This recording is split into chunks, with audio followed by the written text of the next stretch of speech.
Assalamualaikum warahmatullahi wabarakatuh. Perkenalkan, kami dari kelompok 7 ingin memperkenalkan nama kami. Saya Cesar Manggala Sakti. Saya Andi Nur Stefan. Saya Muhammad Effendi. Saya Firvandi. Dan saya Misra. Baik, kelompok kami akan membahas tentang penjelasan perawatan sistem komunikasi VoIP. Baik, yang pertama jenis-jenis perawatan sistem komunikasi VoIP. Perawatan adalah suatu aktivitas untuk memelihara, menjaga, dan mengadakan perbaikan atau pergantian yang diperlukan. Pada bahasan kali ini kita akan membahas tentang perawatan komputer terapan. Jenis perawatan sistem yaitu 1. Memeriksa kinerja piranti sesuai fungsi pada manual. 2. Membersihkan dan menyimpan log kerja peralatan. 3. Melakukan backup. 4. Melakukan pengembalian konfigurasi restore hasil backup. Sekian dan terima kasih. Perkenalkan, nama saya Ferry Fadli. Baik, saya akan melanjutkan materi yang dibawakan oleh teman saya, yaitu 2. Alat kerja perawatan sistem telekomunikasi VoIP. 1. Memeriksa kinerja piranti sesuai fungsi pada manual. Memeriksa kinerja piranti sesuai fungsi pada manual sudah menjadi kewajiban setiap para pengguna dan tidak boleh dilupakan untuk selalu merawat komputer mereka dengan baik agar komputer tidak rusak dan hang.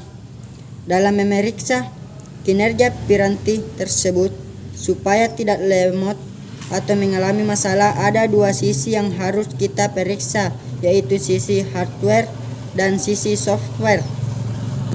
Baik, perkenalkan, nama saya Muhammad Effendi dan saya akan melanjutkan materi dari teman saya, yaitu membersihkan dan menyimpan log kerja peralatan. Yang pertama, untuk memonitor kinerja komputer secara keseluruhan dalam Windows dapat dilakukan dengan cara klik start, ketik run, lalu ketik performance report, lalu enter atau OK. Yang kedua, nanti akan muncul laporan atau report setelah scanning selesai. Yang ketiga, Windows Performance Monitor berisi banyak informasi yang tidak akan berguna bagi pengguna komputer dengan tingkat pengetahuan rata-rata. Yang keempat, untuk membuka log viewers, caranya klik start button, lalu cari ketik event viewers, lalu enter.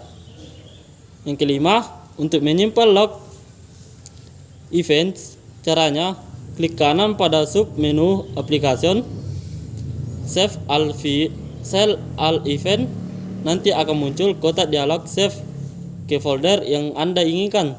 Yang keenam, untuk membersihkan log event, caranya klik kanan pada sub menu application, clear and log.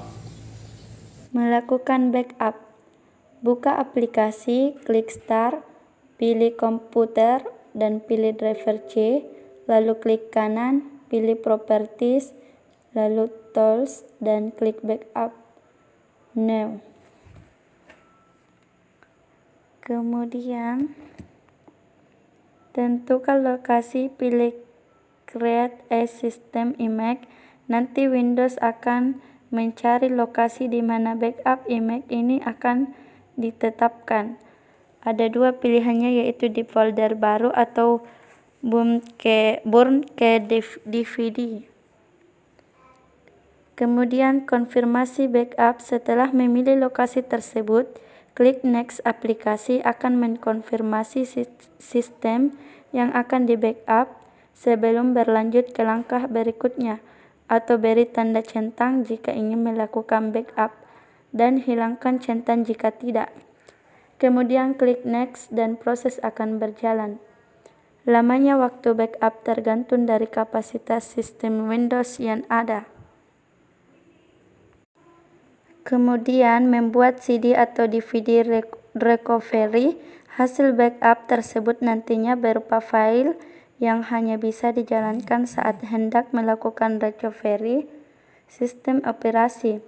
Untuk menjalankan proses recovery, kamu mesti membuat CD atau DVD recovery yang akan membantu proses restore nantinya. Untuk itu, kembali ke proses backup and restore, pilih create a system repair disk, masukkan keping CD atau DVD kosong ke optical drive Klik Next dan proses burn dimulai. Saat proses selesai, Windows akan menampilkan jendela konfirmasi agar CD atau DVD recover tersebut siap digunakan saat proses pemulihan. Nomor 4. Melakukan pengembalian konfigurasi atau restore hasil backup. Melakukan CD atau DVD recover yang telah dibuat pada optical drive, restart komputer. Sebelumnya, posisikan boot agar dimulai dari CD atau DVD ROM yang bisa diatur dari BIOS. Nantinya akan terbuka jendela System Recovery Options. Pilih restore yang komputer using a system image that you create. Klik Next. Jelajah ke posisi di mana file backup tadi dibuat. Dan kemudian secara otomatis sistem yang ada akan ditimbang dengan sistem operasi dan file backup yang telah kita lakukan sebelumnya. Kemudian tunggu hingga proses selesai dan sistem akan kembali ke sedia kala. Prosedur pembuatan laporan perawatan sistem komunikasi VoIP.